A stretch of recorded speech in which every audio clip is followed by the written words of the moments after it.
মাছের ঝোল হবে। ঝিঙে, আলু, গাজর, ডাঁটা, কচু দিয়ে মাছের ঝোল হবে। মাছটা নুন মাখিয়ে রেখেছি।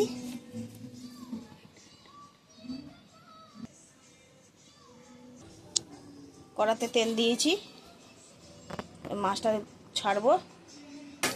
তো এবার মাছ দেবো, তেল গরম হয়ে গেছে, মাছ ছাড়বো।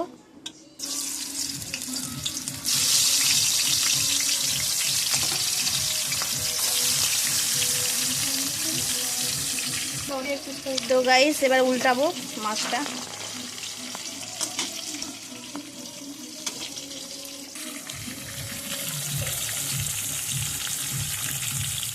মাছটা এক পিস হলো, এক পিস হবে। তো হাই গাইস, মাছটা হালকা ভাজা হয়ে গেছে লাল লাল করে। এবার মাছটা তুলে নেবো।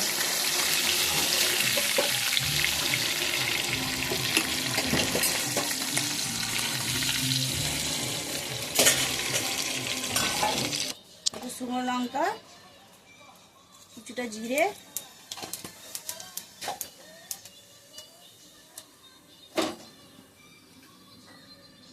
এটা লাল লাল করে ভাজা হয়ে যাবে। ভাজা হয়ে গেলে কচুটা দিয়ে দেবো, দিয়ে একটু নাড়াচাড়া করে নেবো। তো হালকা হালকা লাল লাল হয়ে গেছে। এবার এটা আমি ডাঁটা, গাজর, আলু এর সাথে ভেজে নেব।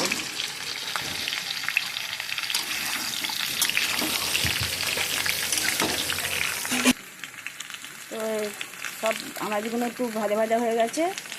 একটু ভাজা ভাজা হয়ে যাওয়ার পরে এই হলুদ দেবো,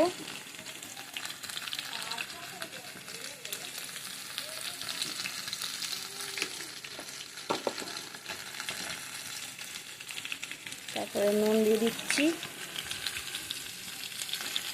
দিয়ে আবার একটু নাড়াচাড়া করে নিচ্ছি।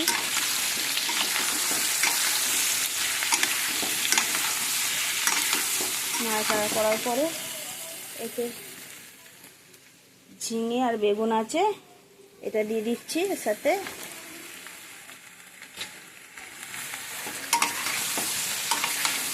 নাড়াচাড়া নাড়াচাড়া করে নিলাম। কিছুক্ষণ চাপা দিয়ে রাখবো।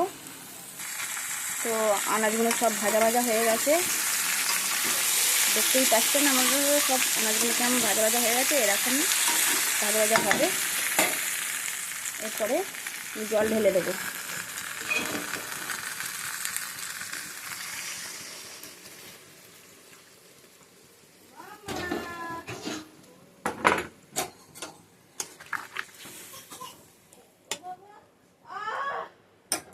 এরপরে চাপা দিয়ে দেবো, কিছুক্ষণ সেদ্ধ হোক। তো কড়াতে তেল দিয়েছি, তেল দিয়ে এই ঝোলের পেঁয়াজ, কাঁচা লঙ্কা, টমেটো দিয়ে দেবো। একটু নাড়বো।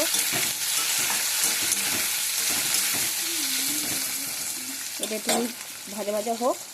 তো দেখুন পেঁয়াজ, টমেটো, কাঁচা লঙ্কাটা ভাজা ভাজা হয়ে গেছে। আমি একটা পেস্ট করে রেখেছিলাম, এতে আদা, জিরে, লঙ্কা গুঁড়ো, ধনে গুঁড়ো দিয়ে একটু পেস্ট করে রেখেছিলাম, এটাই এতে দিয়ে দেবো।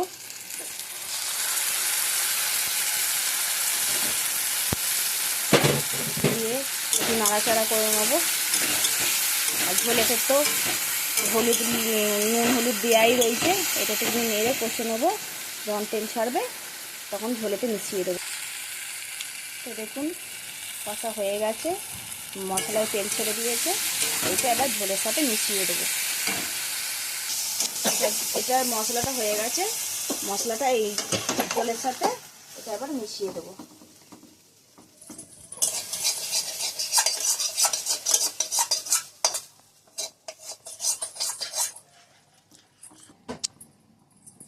ঝোলটা এবার ফুটবে, ফুটলে তারপরে এই মাছগুলো দিয়ে দেবো।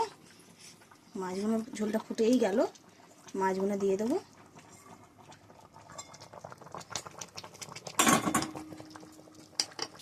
তো ঝোলটা হয়ে গেছে, দেখতে পাচ্ছেন ঝোলটা ফুটে গেছে। মাছ ফাছ সব দেওয়া হয়ে গেছে, সব আনাজপাতি সেদ্ধ হয়ে গেছে। ঝোলটা দেখুন কেমন হয়েছে। আমাদের তো সব বাড়িতে সবাই ভালোবাসে, আপনারা বাড়িতে একটা ট্রাই করে দেখুন মাছের ঝোলটা কেমন হয়েছে। তো দেখুন মাছের ঝোলটা কেমন হয়েছে দেখতে।